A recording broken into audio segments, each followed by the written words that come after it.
facing the police every single day. On top of your head, man. This morning, outrage as a Michigan mother says she's sick to her stomach over this body cam video showing an officer drawing and pointing his gun at her two 11-year-old sons. Just drop down onto your knees for me, okay? They was devastated. They were scared, guns, handcuffs, thinking they're going to jail, scared the police may shoot them. How old are you, bud? How old are you, bud? One child sobbing as officers handcuff and search the two boys and a 17-year-old who Grand Rapids police say fit the description of a 911 call about a male suspect walking with a handgun in the same general location. Do you understand what's kind of going on, bud? They're then put in the back of a cruiser. Have a seat. Legs in. Before being let go, the officers not finding any weapons. Someone called and said that a black male about 13 had a gun in his hand, walking with a black male with a black shirt, okay? Right in this area, all right?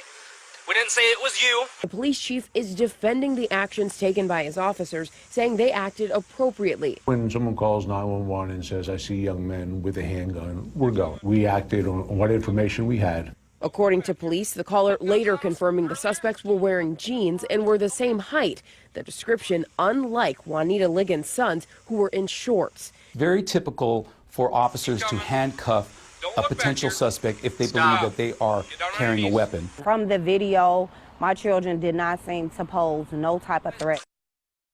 And Grand Rapids police say they're reviewing all body cam video and looking further into what happened. The boy's mom says she thinks the officers involved should be taken off the streets. That mom very upset still. Whether they did the right thing or not in this case, it's got to be excruciating for a mother to watch something like that. And scary for those kids. Of course, absolutely. Janae, thank you very much. Appreciate it. Appreciate it. Watch. Cops mistake 11-year-old twins for criminals, hold them at gunpoint, handcuff them. By Matt Agarist, September 3, 2018. Grand Rapids MI. The Grand Rapids Police Department released extremely disturbing body camera footage this week from a stop in which they mistook two 11-year-old boys for criminals. During the stop, the children were held at gunpoint, forced to kneel on the ground, handcuffed, and thrown in the back of the police cruiser. The stop, which happened on August 26, began as police were responding to a call of a male suspect walking with a handgun. When police arrived on scene, they immediately stopped the two 11-year-old twin brothers who they say fit the description of the male with a gun. They were devastated. They were scared. Guns, handcuffs, thinking they are going to jail, scared the police may shoot them, the boy's mother Juanita Ligon told Good Morning America. Ligon says the boys were walking to Little Caesar's Pizza Sunday afternoon and were accompanied by a family friend, a 17-year-old. However, thanks to cops who didn't follow the description of the 911 caller, these boys would never make it for pizza. As the children walked down the street, they quickly found themselves swarmed by cops who treated them as if they just robbed a store. As they aimed their guns at the innocent children, police began barking orders at the horrified boys. Drop down onto your knees. Hands on your head, the officer says. All three children were then handcuffed, searched, interrogated, and thrown in separate cruisers as cops scrambled to justify their stop. How old are you, bud? How old are you, bud? The officer asks, to which the child replies through tears, 11. The police told me they were looking for a suspect but didn't have a clear description from the caller, but they were looking for a boy, age 13, who was believed to have a gun, but they believed it was a BB gun, Ligon said. Police would later admit that the officers clearly did not stop the kids based on the description of the criminals. The 911 caller gave a completely different description that these boys did not fit, including the fact that they were wearing jeans and that the males were the same height. This was clearly not the case with these children, as the boys had on shorts and the 17-year-old towered over them. However, the chief is standing by his officers and defending their actions.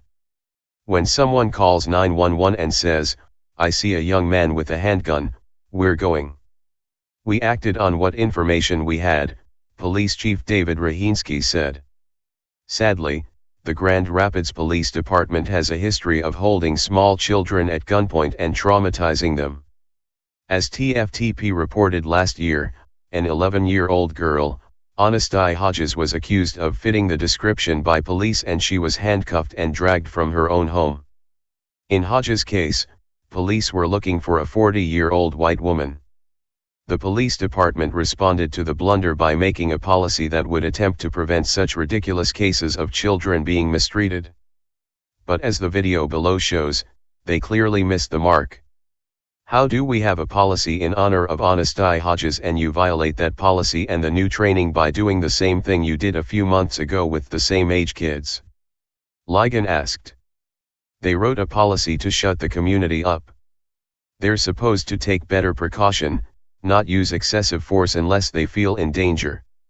No way they felt in danger by my boys because they're trained to seek out if a person is acting suspect. Ligon's children and Hodges are not alone either. Before both of them, officers held a group of 5-11-year-old boys at gunpoint as they walked to play basketball. They were mistaken for criminals as well. To the children of Grand Rapids, please be careful, as it appears police are ready and willing to draw down on you.